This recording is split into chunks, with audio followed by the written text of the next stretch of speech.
Unless you've been living under a rock, you know that Democrats and Republicans have been embroiled in debt ceiling negotiations for months. And there are just 2 weeks left for lawmakers to pass a bill to avoid going into an unprecedented default.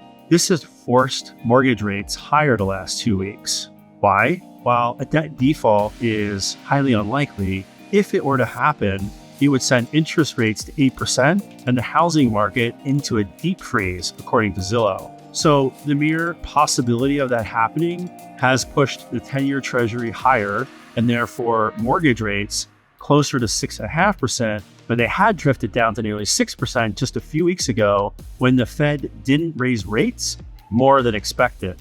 Incidentally, there is no good outcome of the debt ceiling negotiations. The options are: 1, we pass the bill and go into even more debt, or 2, we default, which would be cataclysmic, as we'll discuss in a minute. Neither of these options are good. The reason we're even having these negotiations in the first place is because the US government is living beyond its means. It's spending more money than it's bringing in. Ironically, this very dynamic in the general economy set inflation soaring the last few years and forced the Federal Reserve to raise interest rates, which has in turn forced most companies in the US to cut costs and restructure their entire organizations. Even blue chip companies like Amazon and Facebook have had to lay off tens of thousands of highly skilled employees as part of this restructuring.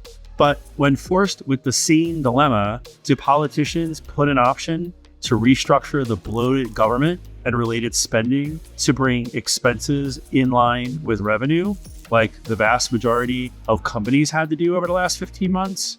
No. Instead, they make the only viable option for the government to incur even more debt at the worst possible time, when the interest rates of that borrowing are twice what they were a year ago. But this is a topic for another video. Let's get back to why this debt ceiling debate has caused housing market to freeze.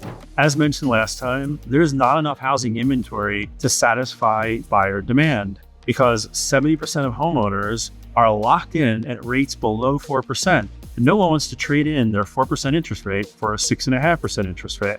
Compass CEO Robert Reffian thinks we will see pandemic-level buying frenzy again once mortgage rates get closer to 5%. When it gets to the fives, I think it will be a pandemic craze all over again. Really? But the fear of the US government defaulting on its bills is sending mortgage rates higher, not lower. Again, according to Zillow, if the US were to enter default in the coming months, one near-term consequence would be rising interest rates, including and especially mortgage rates. Combined with the fact that this upcoming weekend is the long Memorial Day weekend, home buyers and sellers are likely going to do exactly what they've done every other holiday for the past 15 months when rates went higher. They're going to sit on the sidelines and the market's going to freeze. Hopefully, by the time Memorial Day weekend passes, the debt ceiling issue will be resolved and rates will start heading back down to 6% and lower. So the housing market, which, by the way, is the backbone of the US economy, can get back in the fast lane. Thanks for watching. As always, if you feel a little bit smarter from watching this video, please like, follow, and subscribe to see more content like this.